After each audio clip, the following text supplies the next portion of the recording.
Yesus yang baik, kami bersyukur untuk anugerah-Mu di sepanjang hidup kami. Sampai hari ini Engkau tetap setia memelihara, menguatkan dan memberkati setiap kami yang hadir di tempat ini.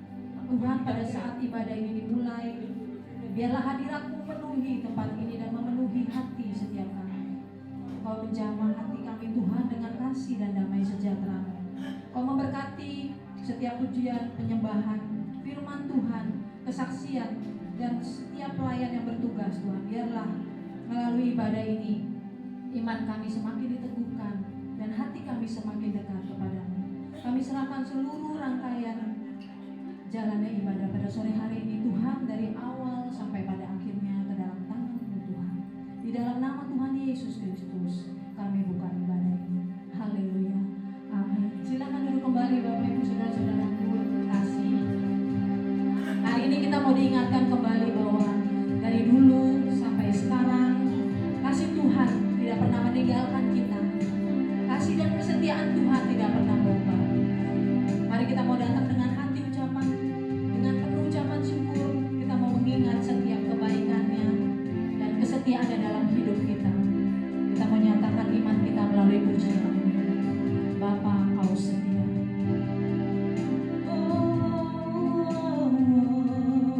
Sama-sama kita nyatakan dengan iman kita.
memiliki Tuhan.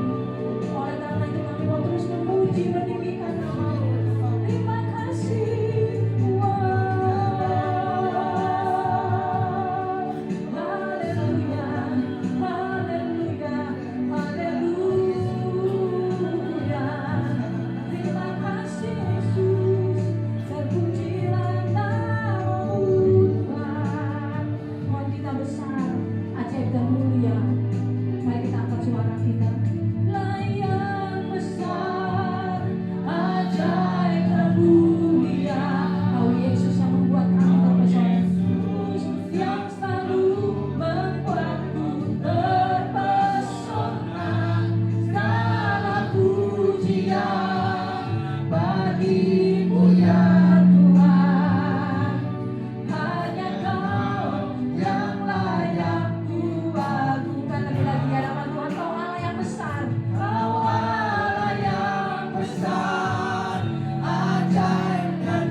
bersorak-sorai memuji meninggikan nama-Mu yang kudus.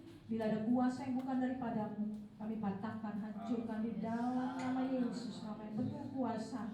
Dan oleh kuasa-Mu saat ini Tuhan, yang sakit sudah disembuhkan, yang lemah sudah dikuatkan, yang berputus asa sudah mau berikan kelegaan demi nama Tuhan Yesus Kristus.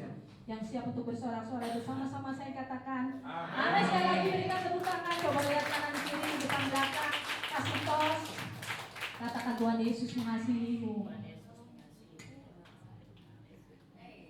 Mari kita mau bersuka cita, kita mau semangat. Saya undang semuanya masih tetap bangkit berdiri. Mungkin yang kuat aja ya, yang gak kuat gak apa-apa, boleh duduk. Kita punya Tuhan yang sangat mengasihi kita, karena kita adalah berharga di mata Tuhan. Amin. Sama-sama kita menaikkan pujian ini. Oh giranglah.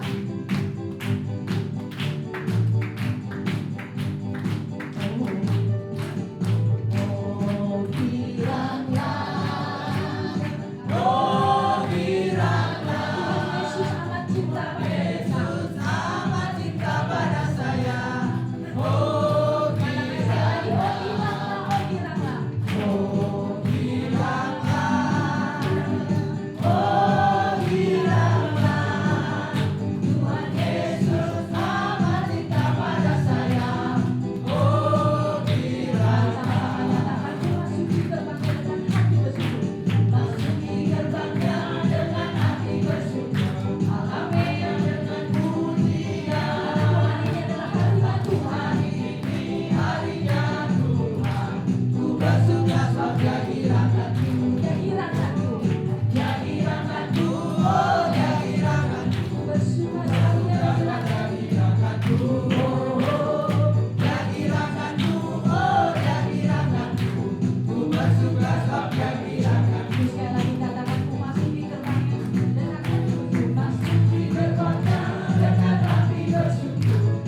pujian dari oma-oma yang cantik-cantik.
Shalom Bapak Ibu sekalian, sore hari ini saya akan mempersembahkan pujian yang beda ya. Pujian berkata bahwa secara kita Tuhan menghitung, Tuhan menampung akibatnya sehingga kita beroleh kemenangan demi kemenangan saat kita bersama.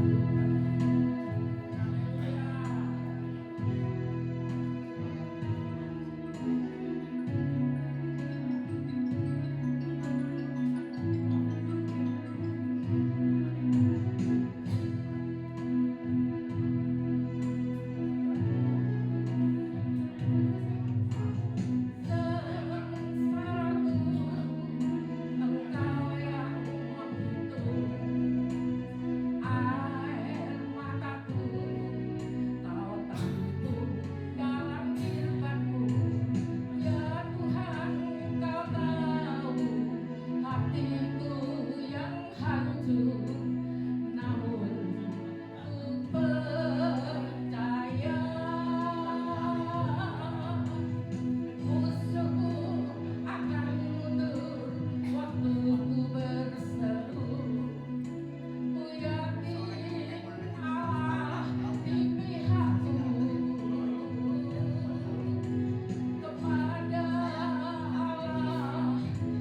banyak buat Pak Kurniawan dan teman saya Kimimi yang sudah memberikan kesempatan buat saya pribadi untuk menyaksikan kebaikan dan kemurahan Tuhan yang terjadi di dalam hidup saya. Sebelumnya perkenalkan, karena orang bilang kalau nggak kenal nggak sayang, betul nggak Oma? Betul ya? Ya, jadi saya memperkenalkan diri, nama saya Ita Irawati, saya berasal dari Jawa. Ke Jawa di Yogyakarta. Di sini ada Oma yang berasal dari Jogja? Oh ada Bapak, ada 2 orang yang dari Jogja. Berarti kalau saya ngomong Jawa, iso nggih Pak nggih. Oh. Ya.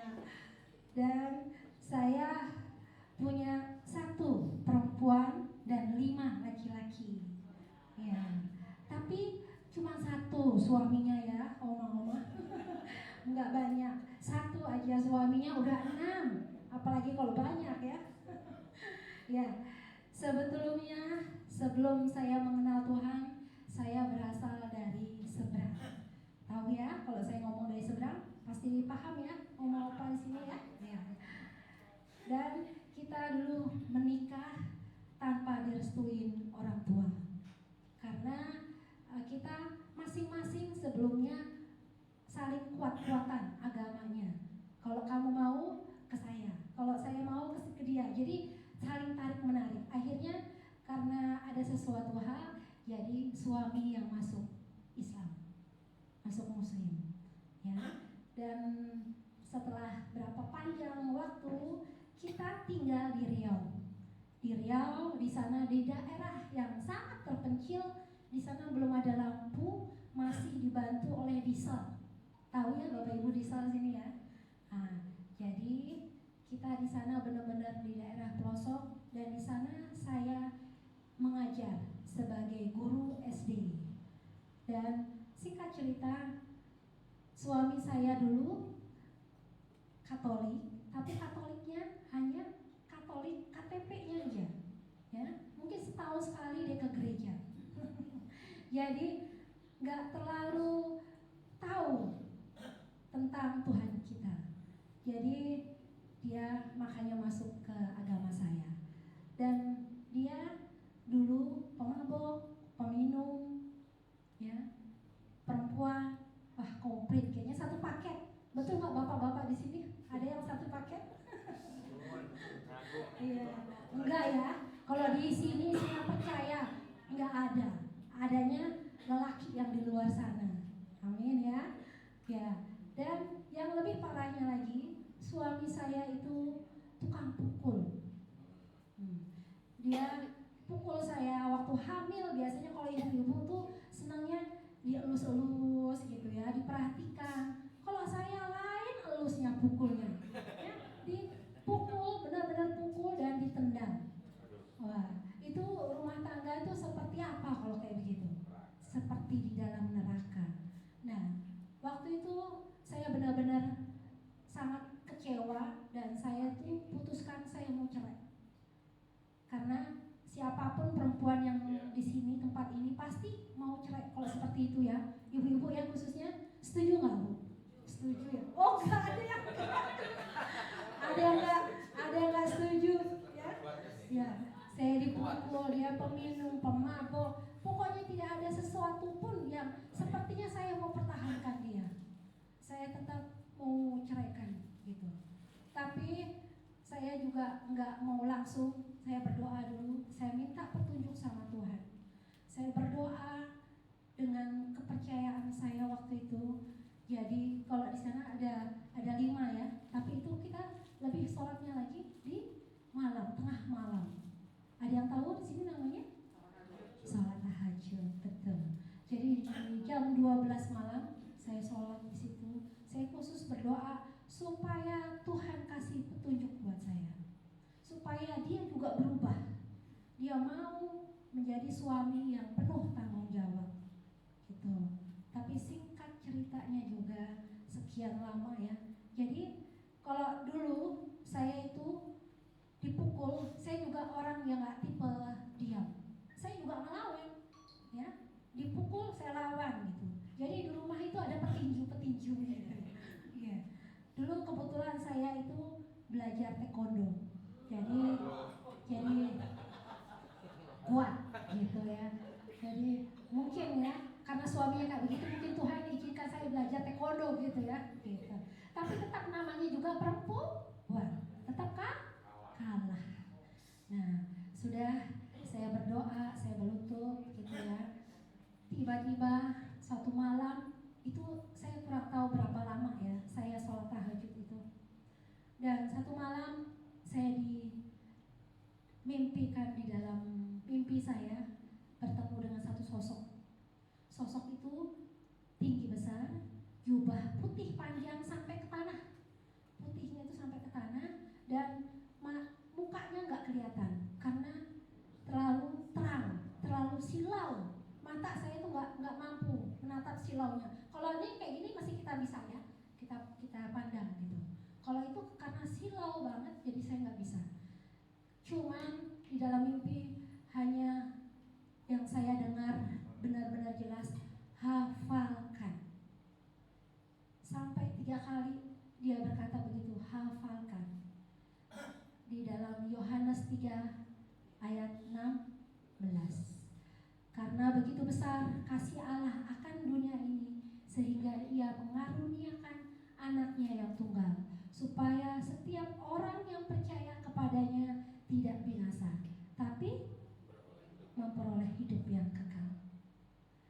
Nah, di dalam 3 kali dia ulangi dan saya hafalkan 3 kali itu. Tiba-tiba saya terbangun dan seperti biasa kalau kita mimpi ya, pasti kita ingat-ingat, oh tadi mimpi apa gitu kan? Iya nggak, betul nggak? Betul ya. Nah, di dalam saya bangun itu saya coba hafalkan, dan saya hafalkan, ternyata saya masih hafal dengan mimpi saya itu. Saya mimpi, tapi buat saya itu nggak berarti apa-apa, saya nggak tahu mimpi apa itu. Jadi cuma hanya sekedar mimpi begitu saja.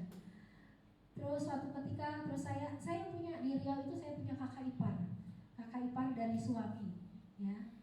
Jadi saya cerita sama kakak saya itu HKBP di sana, ya. Jadi saya cerita sama kakak saya waktu itu juga nggak cerita banyak, mungkin dia belum bisa menjelaskan terlalu dalam gitu ya. Akhirnya dia bilang, mau nggak kamu ketemu sama Opung? Opung itu pendeta di gerejanya dia. Nah, saya ditemukan dengan Opung di dalam gereja itu, dan Opung itu tahu saya Muslim, jadi nggak cerita banyak, cuman Opung itu persilahkan saya masuk seperti biasa. Terus saya cerita sama kakak saya ipar itu cerita. Begitu cerita selesai, Opung itu masuk ke dalam ruangan dan balik lagi temuin saya. Dia hanya sodorkan Alkitab. Dia, ibu boleh nggak tolong baca mimpi ibu itu di dalam Alkitab Yohanes 3 ayat 16 ini. Begitu dibuka dan saya baca, saya yang kaget. Loh, kok bisa? Saya bisa mimpi itu di dalam Alkitab persis nggak Bapak Ibu kata-katanya tadi? Ya. Nah, yang waktu itu saya mimpinya itu saya bilang nggak tahu. Saya maksudnya nggak terlalu bagaimana gitu ya tentang arti dari kata-kata mimpi saya itu. Waktu ketika saya dibacakan di dalam Alkitab, saya kaget. Loh, kok bisa mimpi saya itu ada di dalam Alkitab gitu. Terus Pak Pendeta itu maksudnya penasaran ya, kenapa kok bisa mimpi seperti itu gitu. Terus saya cerita, ibu boleh nggak cerita kenapa ibu bisa mimpi seperti ini? Nah, saya ceritakan bagaimana saya mimpi itu. Terus Bapak Pendeta itu cuma jawab, inilah jawaban dari doa-doa ibu. Oh, nggak bisa Pak, orang saya ini kan berdoa dengan kepercayaan saya. Masa ini petunjuknya? Buat saya itu nggak masuk akal. Saya nggak langsung terima begitu, enggak. pikiran saya gitu. Gak mungkin gitu. Saya kan doa juga minta petunjuk supaya suami saya juga berubah, ya. Suami saya berubah, bisa ikut saya, bukan saya gitu. Tapi dengan berjalannya waktu beberapa lama begitu ya, nggak saya langsung terima begitu. Di Seriau itu masih perkampungan gitu ya. Jadi ada namanya komsel keluarga. Jadi komsel keluarga dari rumah ke rumah. Nah, kakak saya itu kebetulan ada komsel di rumahnya dan saya diajak gitu. Saya ngikutin beberapa kali dan saya juga mau waktu diajak kakak itu, yuk ke gereja, nggak apa-apa, kamu duduk aja paling belakang gitu, nggak usah ikut, kalau disuruh berdiri nggak usah berdiri gitu, nggak usah suruh berdoa nggak usah, kamu dengerin aja, kamu datang aja.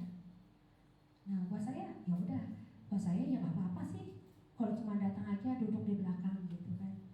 Ternyata waktu saya duduk beberapa kali ya, ada mungkin 3 kali saya datang ke gereja itu ikut-ikutan saja. Dan ada seorang hamba Tuhan yang dari Jakarta datang ke gereja itu dan dia mau pamit ceritanya. Mau pamit kepada jemaat yang ada bahwa dia akan kembali ke Jakarta. Dan waktu dia selesai membawakan khotbahnya itu ya, ternyata saya di belakang sana ngomong di dalam hati, Tuhan, itu Alkitab kok bagus banget ya gitu. Alkitabnya itu besar dan di belakangnya Alkitab itu ada buku nyanyian Kidung Jemaat ya. Kalau Bapak Ibu sini ada yang tahu ya, itu Kidung Jemaat besar gitu, tebal. Saya tertarik ternyata dengan buku itu. Dan waktu saya tertarik sudah selesai gitu ya, terus mereka pada berjabat tangan mau salaman satu dengan yang lain ya. Pak pendeta itu salaman, selesai salaman semua. Pas tiba di giliran saya salaman dengan Bapak itu, Bapak itu memberikan Alkitab yang saya pingin di dalam hati itu diberikan. Wow, luar biasa nggak Bapak Ibu? Padahal saya cuma ngomong di dalam hati, ternyata Tuhan dengar. Amin ya. Dan saya dikasih Alkitab itu, dan dari situlah saya bisa maksudnya langsung bahwa Tuhan tuh hidup. Tuhan itu mendengar setiap doa-doa ataupun yang kita ucapkan di dalam hati kita. Disitulah saya waktu dikasih itu gemeteran Bapak Ibu, gemeteran dan gak sanggup, saya duduk, saya nangis sejadi-jadinya. Karena saya baru mengalami itu. Karena gini pikir saya hanya ngomong dan buat saya itu gak yang bagaimana gitu ya. Tapi ternyata tuh Tuhan bisa langsung jawab permintaan permohonan saya bahwa saya tuh pingin buku itu. Dan dari situlah saya rutin ikut kakak ipar saya ke gereja itu. Saya dibimbing ya. Saya mau akhirnya terima Yesus, saya dibaptis. Boleh tepuk tangan. Dan waktu saya dibaptis, kira-kira suami saya seneng gak Bapak Ibu? Ada yang bilang seneng, ada yang bilang enggak. Yang benar enggak, enggak ngaruh. Ya, enggak ngaruh gitu. Buat dia, terserah kamu. Ya, gitu. Dia enggak peduli. Dia enggak peduli gitu, maksudnya lu mau masuk Kristen kayak mau apa buat dia. Karena dia itu masih di dalam apa ya, hidupnya dia gitu. Jadi enggak tahu. Singkat cerita, juga saya di sana 5 tahun, saya jadi guru. Terus saya putuskan saya untuk kembali ke Jakarta. Dan panjang ceritanya ya Bapak Ibu ya. Tapi saya akan coba sedikit untuk mempersingkat waktu supaya tidak panjang.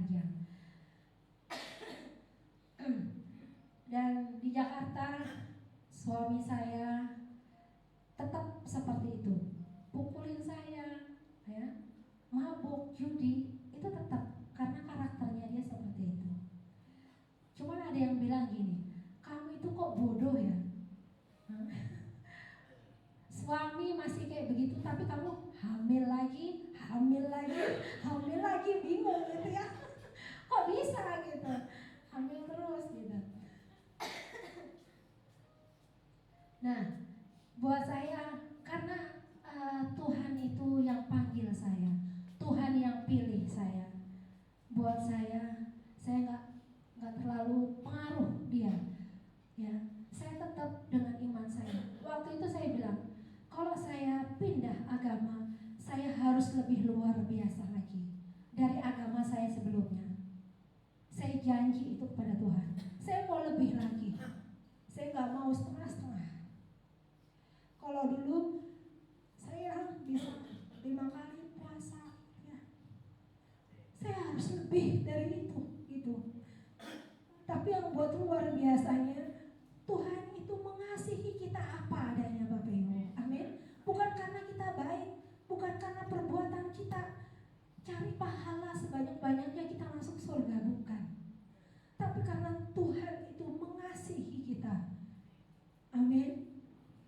Dan singkat cerita, dulu saya itu hidup benar-benar sangat minim, Bapak Ibu, ya. Saya punya anak kecil-kecil, anak saya itu 1 tahun, 2 tahun gitu. Jadi kayak anak tangga. Saya seperti ibu tunggal. Suami saya entah kemana gitu ya. Dia dengan hidupnya sendiri. Dan saya belajar untuk tetap terus menjadi ibu yang baik buat anak-anak saya. Saya sempat jualan. Jadi jualan gerobak sayur. Gerobak sayur, Bapak Ibu tahu ya, kalau di kampung-kampung itu didorong, anak saya tuh ada di bawah gerobak sayur itu, Bapak Ibu. Ya, saya jualan gitu. Terus kebetulan saya punya tetangga itu tukang gerobak nasi goreng. Jadi kalau anak-anak saya lapar, saya punya tetangga yang baik. Dia selalu bilang, "Bu, mau nggak nasinya?" katanya. "Oh mau Pak." Padahal nasinya itu udah nggak habis gitu ya. Bisa kan dia jualan malam tapi nggak habis. Nah paginya itu saya makan gitu. Saya kadang dibikin nasi goreng, kadang nasi itu gitu. Jadi begitu luar biasanya perjuangan saya, karena saya prinsip gitu, saya mau ikut Tuhan. Apapun yang terjadi, saya mau tetap ikut Tuhan.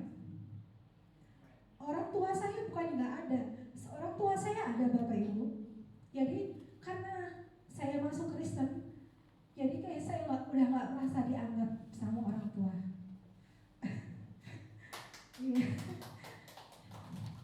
Nah, Bapak Ibu, ini suami saya pelakunya. Tapi luar biasa, Tuhan sanggup mengubahkan. Amin. Yang begitu parah hidupnya, Tuhan sanggup ubahkan menjadi saat ini sudah berubah total, Bapak Ibu. Ya. Dia sudah ikut pria sejati. Dan kalau dulu waktu dia gak kenal Tuhan, dia selalu pukul saya. Dan saat ini dia selalu pijitin saya. Kalau saya ngeluh dikit, ya saya itu pelayanan ya, kadang saya sedikit capek gitu ya. Saya bilang, "Pak capek, gak usah diminta Bapak Ibu." Dia langsung, "Mana mah yang sakit?" Langsung pijit. Ya, seperti itu, nggak diundang langsung datang dia. Padahal tadi udah di rumah udah janjian, Bapak Ibu, "Ma, saya nggak mau disuruh ke depan ya." "Iya," saya bilang gitu. Tapi nggak diminta ya, datang sendiri ya.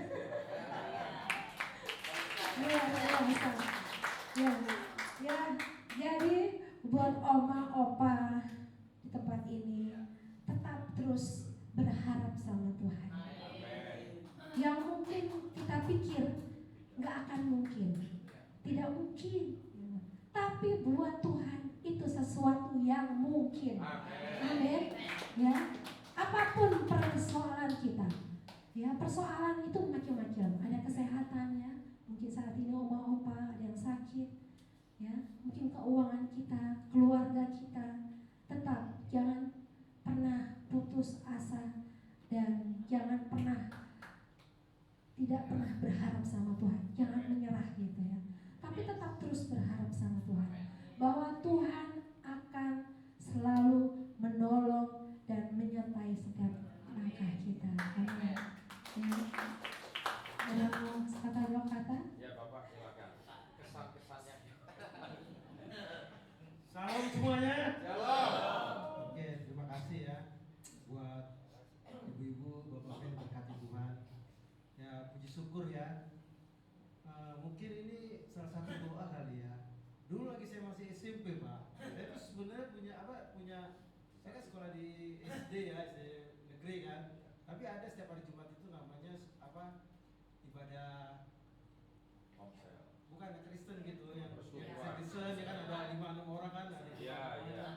Guru agama saya itu pernah bercanda. Dia bercanda begini, kamu mau nggak kalau nanti suatu saat cari jodoh, ingat ya, kalau cari jodoh, kalau kepingin dapat jodoh, bilang Tuhan, tolong Tuhan, saya ingin Tuhan kembalikan tulang rusuk saya hilang, dia bilang.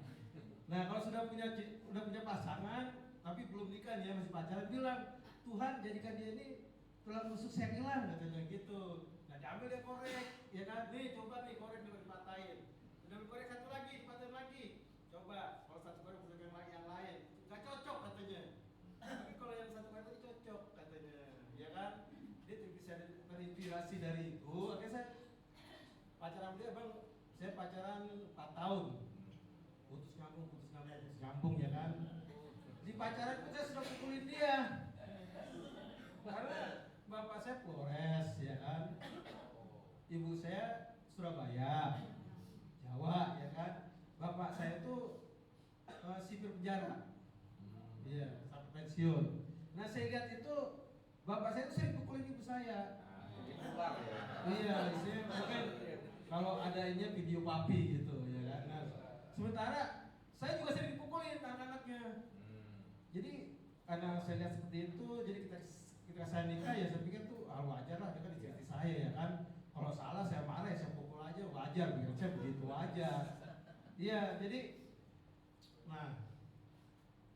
saya percaya walaupun saya sakitin istri saya, pukulin anak-anak saya juga, tapi kan itu karena tidak ada pengetahuan akan Tuhan ya. Karena saya jauh dari Tuhan, saya taunya ya pokoknya dapat uang main judi, dapat uang nih habis kerja nih, kasih dia papinya 1 juta saya simpen, saya main nih malam habis, dia tidur malam saya bangunin. Mana duitnya? Iya mana uangnya? Itu kalau dikasih saya pukulin sampai dikasih. Iya nanti udah kalah mabuk, nanti apa mabuk buta-buta depan rumah udah. Pokoknya itulah ya hidup. Kalau kita tidak mengenal Tuhan sangat buruk sekali. Kita tidak tahu kebenaran. Nah saya bersyukurnya ya, Tuhan kasih istri yang luar biasa, sangat luar biasa sekali. Dan saya berpikir gini, Tuhan terima kasih Tuhan, Tuhan sudah berikan saya seorang istri yang baik hati. Dia adalah kado terindah dari Tuhan. Dan saya sangat mencintai. Terima kasih. Boleh satu pertanyaan? Oke, boleh Pak. Ya, ini untuk mewakili kawannya ya. Ya. Pada saat dipukuli, pada saat Bu Ita sudah ikut Yesus, sudah belajar, apa nggak pernah mikir pasti ada harapan Tuhan bisa mengubah suami saya? Tapi nyatanya enggak. Berapa lama bisa bertahan sampai akhirnya Tuhan mengubah? Iya. Berapa? Belasan tahun Pak. Belasan tahun. Bukan setahun. Iya. Jadi suami saya ini baru bertobat 2010. 2010. Saya nikah 94. Jadi berapa tahun tuh Bapak Ibu?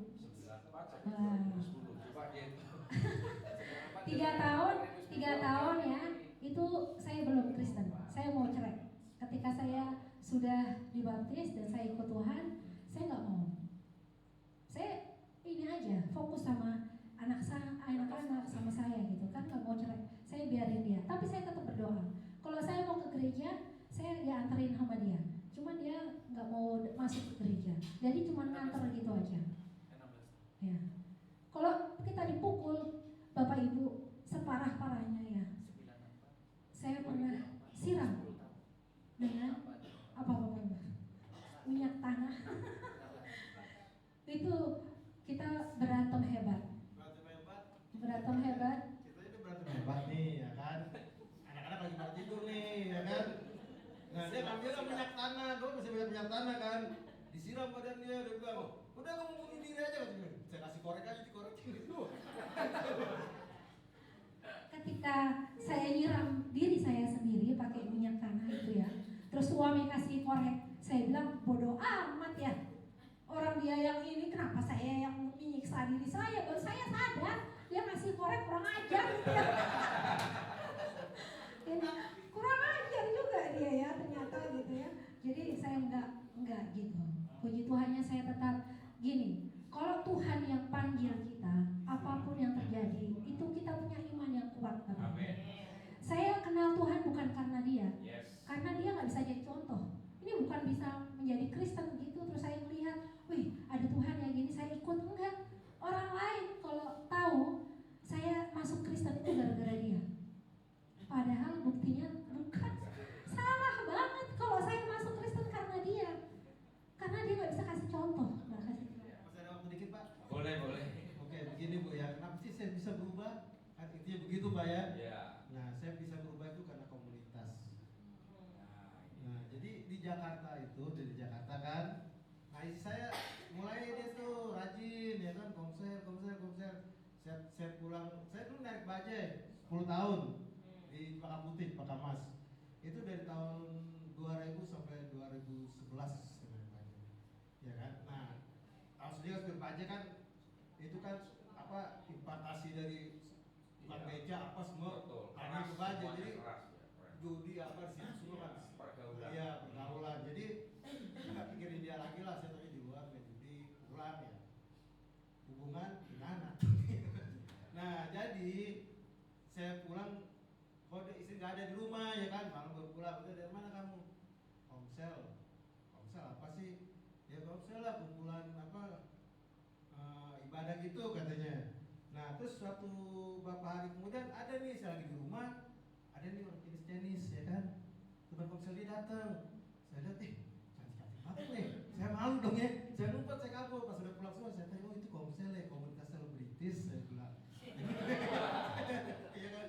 Nah terus saya jadi tambah malu dong ya kan, saya dulu hitam dekil banget di baju ya kan, diajak di komsel saya nggak mau dong, malu dong. Tapi itulah luar biasanya komsel tuh ya. Dia sepakat lah dia mau telepon komsel dia katanya. Dia bilang sama saya, Pak mau nggak dikasih pinjam duit berapa? 1 juta katanya. Buat modal apa? Jual buah. Mau dong. Gue pikir kan 1 juta kan lumayan buat main judi ya kan.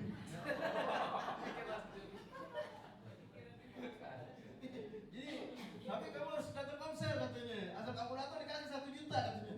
Ya udah nggak mau, saya datang lah ya. Tapi bener loh dikasih duit loh 1 juta loh. Tapi nah semenjak itulah saya namanya sudah dikasih nggak enak dong, nggak datang lagi. Saya tiap minggu datang akhirnya disitulah saya bisa bertumbuh. Jadi sangat penting sekali komunitas. Jangan pernah tinggal komunitas walaupun kita bermasalah berat apa selisih konflik sama teman komunitas juga jangan pernah tinggalkan. Seperti itu, terima kasih. Gini loh Pak Ibu, mungkin dulu dia nggak punya motivasi yang benar dalam komsel, karena saya sama ketuanya punya janji gitu, gimana caranya supaya dia masuk ke komsel gitu ya. Jadi memang awalnya dia punya motivasi nggak benar, tapi lama-kelamaan Tuhan taruh belas kasihan, jamah Tuhan jamah dia terus berubah dan dia masuk ke pria sejati, ikutin segala prosesnya Tuhan, dan sampai sekarang kita sama-sama melayani. Amin.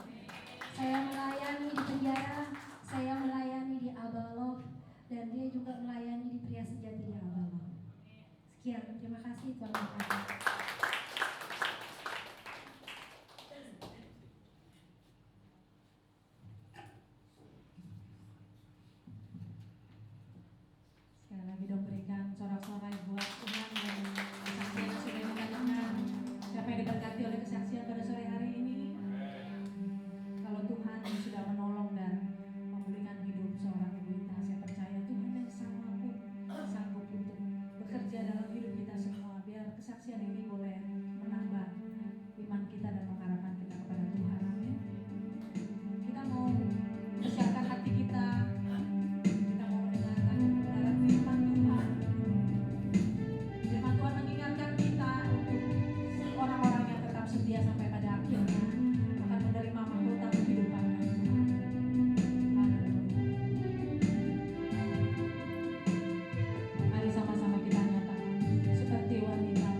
wanita mengurapimu.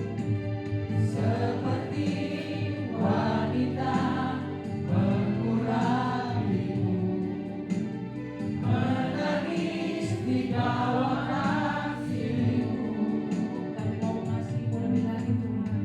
Demikian hidupku mau mengasihi-Mu. Yesus, Engkau baik bagiku. Katakan sampai akhir ku menutup mata. Sampai akhir ku menutup mata, ku tetap setia menanti-nanti-Mu. Sampai ku dapatkan mahkota kehidupanku, ku tetap setia untuk melayani-Mu. Katakan sekali lagi sampai akhir ku menutup mata. Akhir ku menutup mata, ku tetap setia menanti janji-Mu. Sampai ku dapatkan mahkota kehidupanku, ku tetap setia. Saudara semuanya tuh bangkit berdiri. Katakan sekali lagi sampai ku menutup mata. Sampai akhir Saya serahkan kepada Allah. ku tetap setia menanti janji-Mu. Sampai ku dapatkan mahkota kehidupanku, ku tetap setia untuk melayani-Mu.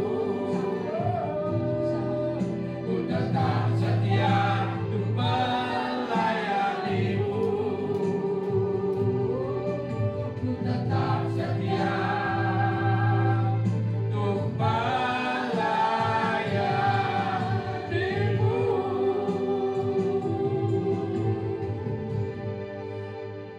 Bapak Surgawi, terima kasih. Sebentar hamba-Mu untuk dipersiapkan menyampaikan pesan-Mu. Kesaksian sudah kami dengar dari Ibu Ita dan juga suaminya. Bagaimana Engkau mengubah kehidupannya. Bagaimana Engkau memberikan hadiah yang terbesar bagi mereka. Terima kasih. Semua ujungnya adalah mahkota kehidupan yang Kau sudah sediakan, yang Kau sudah siapkan sebelumnya untuk kami anak-anak-Mu yang mengasihi Kau untuk bisa menerima mahkota kehidupan. Terima kasih Tuhan. Bicaralah, sampaikan isi hati-Mu. Kami semua siap mendengar. Engkau Allah yang beracara, berdaulat penuh atas tempat ini. Di dalam nama-Mu Tuhan Yesus. Haleluya, puji Tuhan. Amin. Shalom, silakan duduk. Kesaksian yang luar biasa. Kenapa saya tadi tanya berapa lama Ibu kita bertahan dari pukulan ya? Tadi kan setiap hari berarti bertanding tinju. Ini luar biasa, saya banyak mengonseling KDRT tapi nggak separah ini. Mohon maaf Pak, siapa ini? Pak Adolf. Pak Albert. Tiap hari tidak ada pukulan, setiap hari pasti pukul Pak. Karena kan setiap kita ngomong emosi aja bawaan. Setiap kali ini tangan musuh. Kalau ada maunya aja baru baik. Coba bayangin. Kalau ada maunya, baik.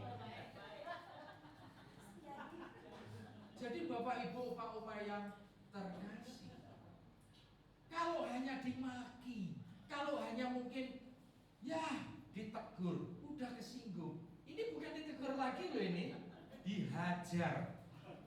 Ya, dan bagaimana Tuhan mengubah baik Bu Ita yang belum kenal menjadi kenal, kemudian Pak Albert juga dari yang keras, ya kan, yang penuh dengan perbuatan-perbuatan yang gak benar, manusia lama. Tuhan ubah Efesus 4 ayat 22 sampai 24, manusia lamanya pelan-pelan singkir. Benar-benar bertobat ya Pak, sudah tidak ada pukulan lagi, mohon maaf loh ya, gak ada ya. Jadi sejak bertobat sampai sekarang Kalau sakit, bapak yang mijit. Wih, luar biasa. Ini Tuhan yang membela. Siapa sangka, ya kan? Pembelaan Tuhan dahsyat luar biasa. Dan bapak melakukan itu karena perasaan bersalah atau apa? Mohon maaf ya. Enggak kan di Gereja Sejati ada tuh statement Oke. istri kita nggak hadiah terindah dari Tuhan dan istri kita nggak hadiah terindah dari Tuhan dan kita akan mencintai. Jadi itu saya harus merawat dan menjaga istri saya. Amin. Ya, jadi solusi semuanya. Yang pertama Yohanes 3 ayat 16. Kasih itu yang menjadi modal. Ya. Dari kasih yang Tuhan curahkan kepada ibu kita, itu pelan-pelan mengalir, nyetrum, Pak. Jadi mau mukul, nahan. Akhirnya penguasaan dirinya bertambah. Ya nggak habis pikir 16 tahun ya tadi kamu hitung ya. Sejak terima Yesus, ibu kita harus masih mengalami pukulan demi pukulan selama 16 tahun. Teman saya, ya kan, nggak diapa-apain, hanya ditinggal. Kok lama sekali, Pak, ya kan? Nggak ada pukulan, kata-kata juga begitu. Ini perlu diundang supaya orang-orang ini belajar dari Bu Ita dan Pak Albert. Ya, jadi nggak ada kebetulan. Maka saya waktu komunikasi, Tuhan bilang ini bagus, ini tepat. Dan memang hari ini semua diberkati, amin ya. Jadi kalau kita flashback, Oma ini kan sudah usianya 80 gini ya. Masa-masa dulu waktu menikah ya kan, nggak akan ngalami ini. Coba, ya. Tapi semua oleh karena kasih karunia, ya, yang mengubah, yang membuat Pak Albert itu bisa memiliki kasih. Maka selalu saya ngomong di dalam konseling, modalnya cuma kasih. Masukkan kasih lebih Tuhan, beri aku kasih lebih. Supaya apa? Supaya bisa mengasihi, supaya tidak melakukan perbuatan-perbuatan yang tidak berkenan di hadapan Tuhan. Ya, sekali lagi terima kasih. Tuhan juga memberkati Bu Ita, Pak Albert, keluarga, dan setia di dalam pelayanan. Dan selalu dimanapun engkau diutus, nyatakan kebaikan kemurahan Tuhan, keajaiban Tuhan. Ya, sekali lagi beri tepuk tangan, terima kasih. Ini juga ada Bunda Usil sama teman-teman, juga ada orang-orang yang baru di sini. Saya ucapkan selamat datang. Ya, oke, baik. Kita akan masuk. Kenapa temanya pas mahkota kehidupan? Karena Pak Albert dan Bu Ita juga pengen dapat, betul nggak? Semua pengen dapat mahkota ya, Bunda Isya, semua di sini. Itu mahkota itu artinya pemenang. Kalau kita menang, kita dianugerahkan mahkota sebagai wujud bukti sebagai pemenang. Kita sudah pemenang belum? Hah? Sudah atau belum? Atau masih? Sudah, di dalam Kristus kita semua pemenang. Amin. Kematiannya itu membuat kita menang, kebangkitan Kristus membuat kita lebih dari pemenang. Kenaikannya membuat kita menang di atas segala-galanya. Katakan itu, amin. Nah, mahkota itu disiapkan kepada mereka yang sudah jadi pemenang, amin. Yang sudah melewati pertandingan mencapai garis akhir, betul nggak? Pemenang atletik, maraton, semua dapat hadiah setelah menyelesaikan pertandingan. Lah kalau menyerah di tengah jalan ya nggak dapat, ya. Tapi tadi dikatakan jatuh bangun bahkan mau cerai itu manusiawi. Tapi betul-betul Tuhan sudah menetapkan menyelamatkan Ibu Ita, ya kan? Sehingga dari Ibu Ita menyelamatkan Pak Albert. Ini rancangan dan rencana Tuhan, ya, yang tadinya kita nggak ngerti, betul nggak? Kan kalau kita mau menikah kan cari pasangan ya hobinya sama, bibit, bobot, bebek. Saya kasih tahu Bapak Ibu Saudara, tidak ada jaminan. Maka yang menjamin apa? Kedewasaan rohani kita, gitu loh. Maka setiap orang mau menikah nggak mungkin anak-anak kan di bawah umur harus enggak begitu. Rohnya meskipun jasmani fisiknya dewasa, ekonomi mapan, ya kan, mental, tetapi kalau rohnya itu masih anak-anak, nah seperti seperti yang terjadi, ya kan? Rumah menjadi ajang pukul memukul, betul nggak? Nah terus anak-anak gimana? Mohon maaf ini sedikit. Anak-anak kan kena pengaruh, Pak. Nah kan pasti niru, papa mama saya sering pukul-pukulan, berarti nanti saya juga bisa pukul. Seperti Pak Albert kan melihat papanya biasa mukul, ya kan? Dan biasa dipukuli waktu kecil. Jadi ini pelajaran, maka hati-hati Bapak Ibu. Oma-oma kalau punya cucu, ya itu kesempatan untuk melayani cucu-cucu.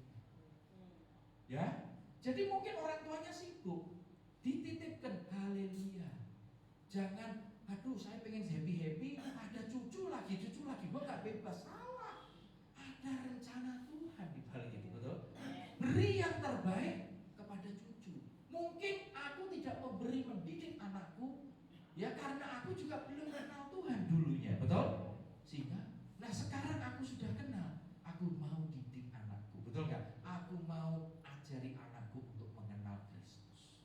Karena itulah modal bekal mereka, bukan harta warisan. Harta bisa habis, betul nggak? Deposito bisa ludes, betul nggak? Apalagi zaman sekarang judi online ini, ada satu teman 2M hilang dalam waktu 2 hari. 2M, bukan 5 juta, bukan. Iya Pak Udin, ini bener 2M habis Pak dalam waktu 2-3 hari. Ludes, ini fakta. Dan banyak yang lain-lain. Ya karena tidak punya dasar. Kristus jadikan dasar fondasi rohani kita. Maka setiap langkah kita dipimpin Roh Kudus, setiap langkah kita sudah ditetapkan oleh Allah. Ya, bagi orang yang hidupnya berkenan, yang selalu hidup benar dan kudus. Oke, baik, kita akan masuk ke sini sekarang. Kita baca ayatnya dari Yakobus 1 ayat 12. Berbahagialah atau diberkatilah orang, apa saudara, yang bertahan dalam. Nah, apa yang dialami Ibu Ita? 16 tahun. Ditambah lagi ya, awal-awal 3 tahun sudah neraka, gitu. Berarti totalnya sampai dia Pak Albert berapa? 19 tahun, ya betul, 16 ditambah 3. Siapa yang kuat? Saya punya satu anggota Ibu Masih Roro, sama Bu.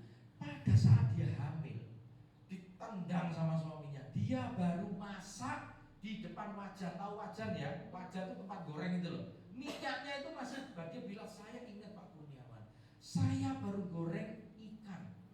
Tiba-tiba suami saya maki-maki marah, saya ditendang gas. Kalau bukan Tuhan yang menahan, dia sudah masuk di dalam wajan itu. Loh jelas dong, dia lagi hamil kan nggak bisa, kondisi lemah. Dia lagi goreng, maki-maki suami, tendang langsung. Ya, nggak kan jadi ikut digoreng juga. Tapi dia bilang, Pak Kurniawan, ada sesuatu yang menahan saya. Padahal tendangan suami saya, suaminya itu TNI, tentara militer lah. Bayangin aja, bukan orang biasa nendang mungkin, meskipun orang biasa kalau orang lagi hamil, orangnya kecil, pasti kepental. Ini militer, jadi bisa dibayangkan. Dan pukulan itu juga sama. Ini 19 tahun ya. Kalau dia kalau nggak salah ya lebih lama dikit, 22 tahun. Akhirnya suaminya benar-benar mengalami perubahan. Amin. Ya, tapi kalau setiap hari mungkin ini rekor. Ini saya lagi kumpulkan ini ya, ya rekor. Loh enggak, karena penting. Saya mau undang untuk kita jadi belajar. Siapa yang bisa bertahan ini? Nah, ya, orang yang bertahan dalam pencobaan, katakan masalah demi masalah adalah sarana yang Tuhan pakai, pencobaan dan ujian. Sebab apabila ia sudah tahan uji, tahan banting, ya, jadi dipukuli itu seperti sudah biasa. Akhirnya Tuhan, mohon maaf, ketika dipukul lama-lama sakit, masih terasa sakit atau lama-lama udah kebal? Sakit. Saya pikir gini, mohon maaf loh, saya pikir Tuhan melindungi, jadi rasa sakitnya pelan-pelan berkurang. Saya pikir, ya maaf ya, saya kan manusia, jadi tetap sakit ya. Saya speechless kalau gini. Kita ditampar aja sakit, ini dipukul ditendang, komplit tadi. Tapi bagaimana Tuhan mengubah? Ya Pak Joni ya, yang dialami ini, coba kita refleksi diri, kita cek keluarga kita, kehidupan kita sehari-hari. 19 tahun ya, mengalami pukulan demi pukulan. Bayangkan ya, tapi beliau ada di sini dalam keadaan sehat, betul ya, dalam keadaan sukacita, dan Pak Albert juga diubah oleh Tuhan. Dan unik cara Tuhan mengubah yang sering kali tidak terpikir. Tapi satu hal yang kita bisa tangkap, solusi adalah dari firman. Tadi Pak Albert juga bilang, kasihilah istrimu, ya kan, harus kamu perlakukan baik. Itu menyadarkan dia, dan Tuhan bekerja terus sehingga dia membalas semua perbuatan-perbuatan yang lama dengan mengasihi. Karena kasih itu yang pertama diberikan kepada Ibu Ita, dari kasih itu mengalir, maka Pak Albert mengalami perubahan. Tapi luar biasa Bu, 16 plus 3, 19 tahun. Hampir tiap hari ya merasakan. Oke. Tahan uji, ia akan menerima mahkota. Di mana mahkota itu akan kita terima Bapak Ibu? Di mana? Di sorga, bukan di sini. Janjinya sudah diberikan, tapi nanti kita menerima ini di sorga. Kehidupan yang dijanjikan Allah kepada barang siapa yang mengasihi dia. Jadi bayangkan, dari nggak kenal apa-apa, tapi dia rajin datang di komsel, dia rajin berkomunitas, itu kata kuncinya. Maka jangan tinggalkan ibadahmu, jangan tinggalkan persekutuan-persekutuanmu, perkumpulan-perkumpulan, supaya Tuhan bisa menyatakan melalui berbagai komunitas ini, sehingga dia merasakan kasih. Bagaimana Pak Albert yang dulunya tadi sudah dikatakan bisa diubah karena salah pergaulan, karena lingkungan. Bagi Tuhan bisa mengubah. Kamu mau lingkungan dari manapun, aku bisa ubah, betul kan? Aku yang mengubah, aku yang membuka, aku yang menutup, aku yang meninggikan, aku yang merendahkan. Ini kuasanya. Kehidupan yang dijanjikan Allah kepada barang siapa yang mengasihi dia.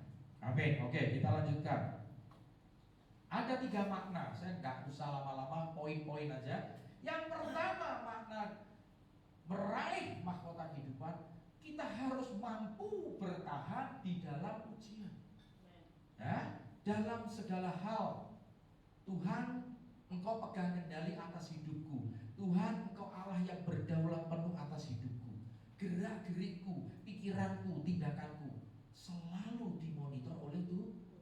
Masalahnya kita nggak bisa ngerem. Mohon maaf tadi Pak Albert, ya kan, dikasih duit ludes minta lagi. Kenapa? Karena kedagingannya menguasai dia. Ya, jadi kedagingan itu yang membuat hubungan kita dengan Tuhan menjadi jauh. Karena Allah itu roh, sekali lagi, roh kita dan roh Allah itu harus bersekutu. Itu intinya. Maka Markus 1 ayat 35, Yudas 1 ayat 20 itu paket.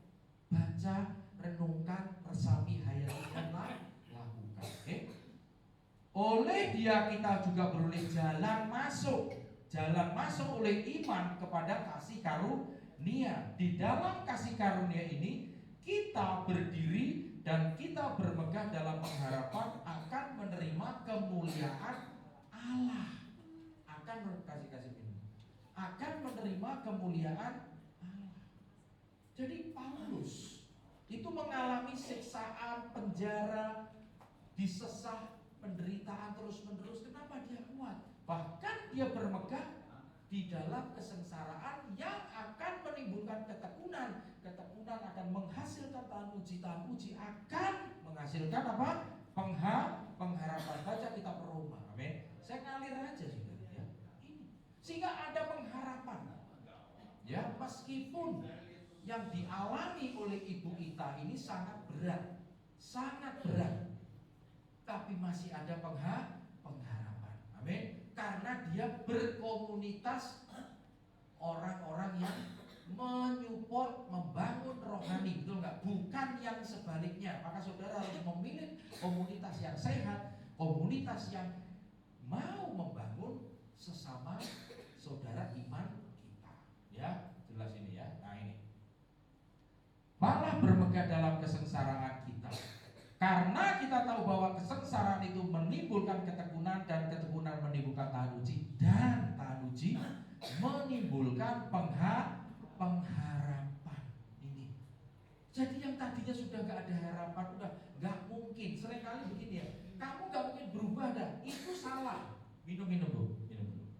Kalau kita ngomong anakku seperti ini, sampai kapanpun ya nggak salah. Cabut kata-kata. Maka selalu doakan. Cabut semua kata-kata sumpah serapah kita. Cabut semua kata-kata kutuk kita, kata-kata negatif. Bodoh kamu ya. Padahal cuma ngomong dong. Itu ditangkap oleh setan, dilaporkan kepada Tuhan. Tuh mulutnya masih ngatain. Jadi anak itu mau berkembang bisa nggak? Jawab. Nggak bisa. Karena apa? Karena kena kata-kata orang tuanya. Demikian juga pasangan suami istri. Kalau caramu begini, habis kita akan jadi miskin. Nah jangan, cabut kata-kata itu. Itu salah satu bagian karena saya banyak pelepasan. Cabut semua pikiran kita. Maka doanya gimana? Tuhan ampuni kata-kataku, pikiranku, tindakanku yang sengaja maupun tidak sengaja, yang aku sadari maupun tidak aku sadari, yang aku ingat maupun tidak ingat, ampuni. Ketika kita katakan semua sebelum tidur, iblis tidak bisa mengganggu kita.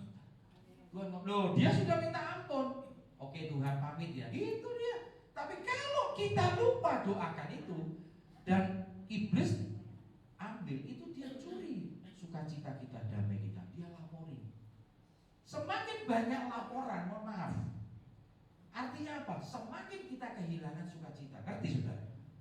Karena kata-kata kita kasar, karena kata-kata kita penuh dengan kutukan dan sumpah serapah. Cabut semua. Tapi jangan diulangi lagi, udah dicabut, besoknya ulangi. Ini nggak benar ya kan? Nah itu jadi kebiasaan Bapak Ibu. Tapi minta Tuhan yang mengerjakan, baru beres.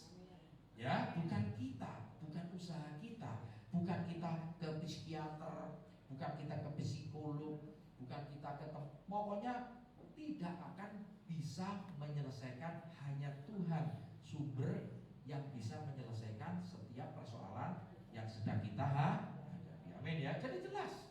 Oke, kita lanjutkan. Jadi bagaimana kita bertahan? Ya ini. Penderitaan itu menimbulkan ketekunan. Tekun berdoa, tekun menyembah, tekun mencari komunitas yang baik, ya kan? Seperti cara Tuhan kepada Ibu Ita dan Pak Albert. Sehingga komunitas yang lama itu hilang. Tinggalkan. Mazmur 1 ayat 1 sampai 3 sangat jelas. Jangan dengarkan nasihat orang fasik. Jauhilah kumpulan para pencuri. Orang-orang yang suka gosip, orang-orang yang ngomongnya nggak karu-karuan, tinggalin. Ya, ini jauhi mereka. Tinggalkan komunitas lama kita, mungkin suka judi, minum-minuman, ya kan, tinggalin. Dan di situ Tuhan mulai bekerja. Roh Kudus dengan firman akan memimpin langkah kita untuk kita memiliki kerinduan akan firman. Maka perintahnya renungkan firman-Ku siang dan malam. Ya, renungkan. Jangan lupa perkatakan Tauratku, Yosua 1 ayat 8. Tapi renungkan siang dan malam sehingga kau bertindak hati-hati di dalam setiap tulisan yang ada di Taurat. Dengan demikian perjalananmu akan berhasil dan kau amin. Itu semua ada di Alkitab. Yohanes 3:16. Nah ini tadi. Itu ayat yang muncul pada saat Ibu Ita waktu sembahyang, ya kan? Datanglah sesosok putih terang, nggak pernah melihat terangnya terang beda ya, tapi damai kan? Nah itu. Jadi beberapa orang tanya ke saya, Pak, saya juga didatangi loh. Siapa yang datang? Putih. Hati-hati, yang putih itu bisa putih juga, yang menyamar. Enggak loh, serius, jangan ketawa. Ini serius. Iblis itu nyamar. Saudara matanya disiram, saudara melihat, wih seperti Yesus cahayanya. Padahal bukan. Ya, caranya gimana? Nah ini. Maka kita peka dengar suaranya. Iblis bisa menyamar, meniru perkataan Yesus. menyamar meniru perkataan Roh Kudus dan Bapa. Maka saya pernah ngomong, ayo kita belajar membedakan. Yang ini yang ngomong suara Roh Kudus, suara Allah Bapa, atau suara Yesus Tritunggal. Betul kan? Supaya apa? Supaya iblis itu mau memutarbalikkan firman. Iblis itu mau menipu muslihatnya dengan muter balik firman. Di mana Hawa jatuh juga karena iblis yang muter balik firman. Sekali-kali nggak mati, enggak loh, nggak boleh, enggak. Dan bukan sekali dua kali, itu bertahun-tahun. Didatangi lagi, diajak ngomong-ngomong, ngobrol. Ya kan, pada saat iblis itu tahu jam-jam berapa Hawa nganggur, jam-jam berapa Adam selalu bersekutu dengan Allah. Ngerti? Jadi si Hawanya agak terpisah. Disitulah targetnya. Dia masuk, dia ngerayu, dia goda, akhirnya jatuh. Amin. Ya. Yohanes 3:16, begitu besar kasih Allah kepada dunia ini sehingga dia telah mengaruniakan anaknya yang tunggal. Barang siapa yang percaya kepada yang tidak akan binasa namun beroleh hidup beroleh hidup apa? Ini yang tidak bisa nilainya, tidak ada harga. Betul ya Pak Albert ya? Kalau tidak ditangkap, sorry ya, saya katakan Pak Albert juga ditangkap melalui istri, ya kan? Kalau tidak, katakan kalau sampai terjadi perceraian tidak akan ada sampai sekarang, betul kan? Tetapi keputusan perceraian dari daging kita, daging manusia. Tapi Tuhan bisa menahan, Tuhan bisa menahan supaya tidak terjadi yang namanya perceraian. Ya, intinya jadi semua ketika Tuhan persatukan, proses mempersatukannya setengah mati. Maka selalu saya ngomong, masuk ke pernikahan siap-siap masuk bengkel. Kaget loh, kita kan mau bahagia Pak, kok suruh masuk bengkel? Saya tanya, emangnya lu udah baik? Pasanganmu udah baik belum? Aduh dia, kenapa harus di bengkel loh? Yang saya maksud bengkelnya Tuhan. Mobil kalau rusak, betul gak? Perlu perbaikan gak? Pasti pergi ke bengkel yang memproduksi Toyota, cari bengkel Toyota, betul nggak? Jangan mobil Toyota ke bengkel Honda, yang salah apa? Selalu saya ngomong, bahagianya itu nggak banyak dalam arti kedagingan kita makin lama makin diproses, makin dihilangkan. Kebahagiaan itu ketika kita mengenal kasih Allah lebih, maka hubungan pasangan suami istri itu akan menjadi baik. Yang suka ribut, yang suka cerewet, ya kan, itu pelan-pelan menyadari semua oleh karena Roh Kudus, karena dia diutus sebagai menginsafkan dunia ini. Jadi semua yang peran apa pekerjaan tuh, amin ya, begitu besar. Maka setiap orang percaya bahwa tidak binasa melainkan beroleh hidup yang kekal. Itu bukti kasih Allah sempurna dan tidak terbatas, tidak terbatas kasihnya. Ya, ini. Oke, kita lanjutkan. Yang ketiga. Oke, ada lagi 2 Korintus 12 ayat 9. Tetapi jawab Tuhan kepadaku, cukuplah kasih karuniaku bagimu, sebab justru di dalam kelemahanlah kuasaku menjadi sempurna. Jadi ketika penderitaan, ketika kita merasakan sakit, itu ini loh. Memang aku sakit karena manusia lemah. Aku manusia terbatas, banyak yang nggak tahu ya Tuhan. Kita di dunia ini dibatasi ya, dibatasi oleh umur, betul? Dibatasi oleh kekuatan jasmani kita terbatas. Makin tua makin kuat atau makin lemah? Nah, betul. Itu harus kita sadari. Namun ada satu ayat, manusia jasmanimu makin merosot, betul, keriput dan lain sebagainya, semua. Namun manusia batinnya harus berkembang, bertumbuh. Nah itu, jadi usia boleh tua, roh makin muda, gitu loh. Ya, bukan jiwa kita muda seperti anak-anak lagi. Roh kita yang makin muda, amin. Roh kita yang makin bergelora, itu poinnya yang Tuhan mau. Ini bermegah atas kelemahanku, akui aku lemah, aku manusia terbatas, aku penuh kekurangan. Justru di dalam kelemahan kita kuasa Tuhan sempurna terjadi. Dia yang menyempurnakan. Ya, supaya kuasa Kristus turun menaungi aku. Apa yang dialami Ibu Ita? Sakit ketika dipukul, ditendang.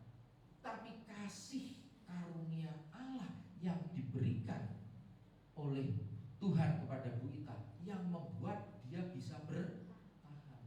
Saya juga pernah konseling 37 tahun dia hanya dijadikan boneka oleh suaminya. 37 tahun.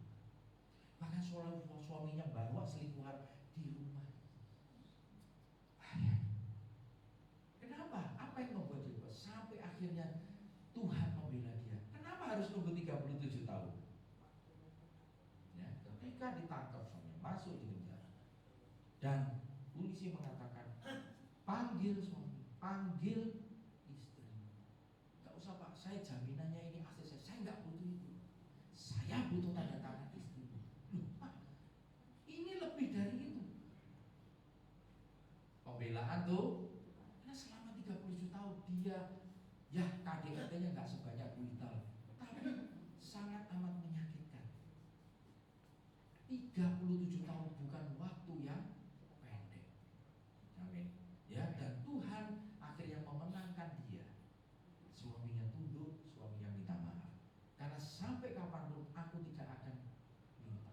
Ternyata kalau Tuhan yang bekerja, Tuhan yang beracara, tidak ada yang mustahil. Seperti yang tadi Bu Ita katakan, udah nggak mungkin ini udah cerai aja. Ini nggak ada, mohon maaf ini Pak Albert ya. Ini laki-laki ini nggak ada satu kebaikannya. Nah untuk apa aku pertahankan? Itu yang sering saya. Tinggalin aja, cari lagi yang lain antri banyak. Lu punya duit ya kan? Betul nggak? Tapi Tuhan nggak begitu. Tuhan mau ini tadi bertahan. Ya sampai waktunya dia bekerja, waktunya dia menolong. Amin. Ya, ini intinya. Itu di belakang ada orang. Tolong di belakang itu. Mau masuk atau gimana? Pak Ogo, tolong Pak Ogo atau Pak Aris. Nah, supaya Kristus turun menaungi aku. Ya, ini kuncinya. 2 Korintus 12 ayat 19. Amin saudara. Ya, oke kita lanjutkan. Wah, saya pikir sih apa itu? Masuk aja Sen. Oke. Pengharapan kekal. Ini yang ketiga. Makna ketiga, kita punya pengharapan kekal. Betul nggak? Kekal berarti bukan sementara. Bukan pengharapan dari dunia ini. Ini yang ayat terakhir. Roma 5 ayat 5. Dan pengharapan tidak mengecewakan, karena kasih Allah telah dicurahkan ke dalam hati. Jadi kasih karunia itu dicurahkan ke dalam hatinya Ibu Ita, sehingga dia mampu bertahan dan dia akhirnya memiliki pengharapan suatu saat, betul ya, pasti gitu, suamiku akan berubah, betul ya, itu pengharapan. Meskipun yang kita lihat nggak mungkin, betul nggak? Lah hampir tiap hari kena bogem, gimana kita bisa berubah? Dan itu langsung ya, tidak pelan-pelan, langsung seketika. Oke, itu cara Tuhan. Demikian juga orang yang addicted dengan pornografi, addicted dengan rokok, itu ketika Tuhan jamah, langsung seketika dia berhenti, tidak mau rokok lagi. Itu keajaiban. Padahal 38 tahun dari kecil dia merokok. Ya, Bang Romi juga yang pernah di sini. Berhenti total Pak, kemudian langsung nggak suka merokok. Bau asapnya masuk akal nggak selama 32 tahun. Jadi kita belajar pola kerja Tuhan dan cara bagaimana Tuhan bekerja. Hilang lenyap. Amin. Ya, buktinya kebiasaan judi hilang. Mohon maaf Pak Albert, ketika kalau ditawari temen nih ya, ini kita joke ya Pak ya. Pak Albert, ayo dong, gua nggak punya duit, gua udah tinggalin, gua bayarin. Minum gratis, ke karaoke gratis, mau nggak Pak? Yakin? Hah? Pak, gua transferin nih duitnya, tenang. Ini ujian iman, iblis itu akan mencari celah, betul ya? Maka pasangan itu jangan sampai ada celah kebuka sedikit pun. Iblis tahu. Kita minta Tuhan tutup bungkus dengan kuasa darah Yesus. Ya, ini bersekutu. Jadi Roh Kudus telah dikaruniakan kepada di dalam hati, itu tempat wadah di mana Allah mencurahkan kasih.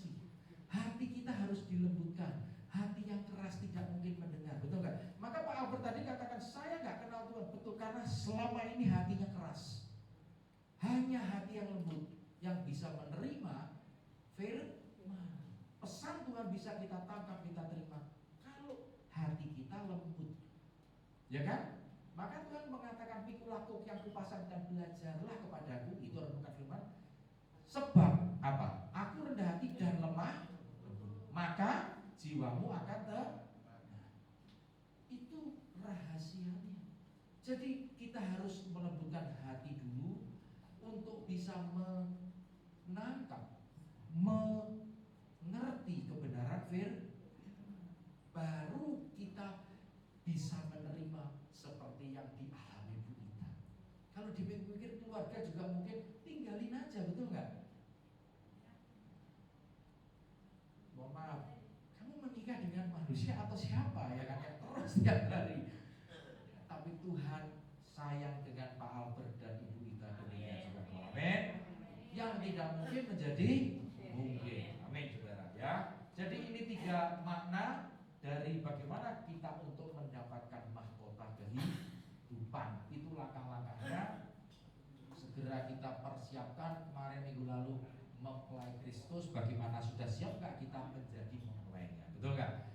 Supaya ketika kita diundang di pesta pernikahan, pintu gerbang terbuka, invitation undangan itu juga kita terima, amin. Dan kita akan disatukan secara sempurna dan ilahi bersama dengan Kristus di surga, amin. Kita nyanyi satu lagu.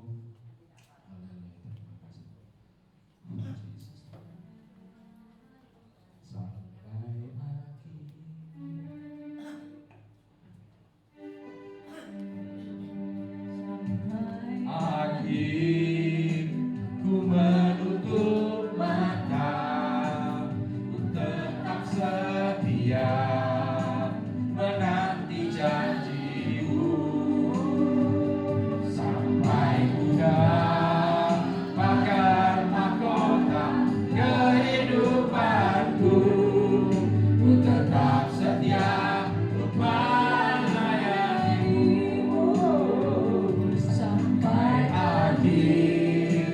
Ku menutup mata, ku tetap setia menanti janjimu sampai ku dapatkan mahkota kehidupanku. Ku tetap setia melayanimu. Ku tetap setia. Ku tetap setia melayanimu. Ku tetap setia untuk melayanimu.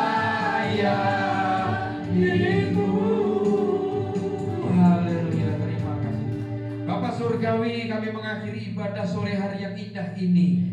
Pesanmu telah disampaikan, kesaksian juga telah kau nyatakan di tempat ini. Engkau sudah mengutus Pak Albert dan juga Ibu Ita menjadi saksimu di tempat ini, menyatakan kuasamu, menyatakan kasihmu yang besar yang mengubah kehidupan mereka. Terima kasih ya Abah ya Bapak. Engkau menyertai kami semua yang ada di tempat ini. Engkau mengurapi kami semua dengan kebenaran firman-Mu, sehingga firman itu yang membuka mata hati pikiran kami untuk kami mulai mengerti akan setiap peristiwa buruk yang Kau izinkan terjadi tidak akan melebihi dari kekuatan kami masing-masing. Terima kasih Tuhan Yesus. Kami serahkan semua yang sudah hadir di tempat ini ke dalam tangan-Mu. Engkau memberkati jasmani rohani kami. Tingkap-tingkap langit surga terbuka. Diberkatilah kesehatanmu, diberkatilah rumah tanggamu, diberkatilah pekerjaanmu, diberkatilah usahamu, diberkatilah studimu, diberkatilah pelayananmu, dan diberkatilah seluruh aspek kehidupanmu. Dan biarlah sinar terang kemuliaan Allah Bapa dan cahaya wajah Yesus Kristus selalu menyinari kami semua sampai dengan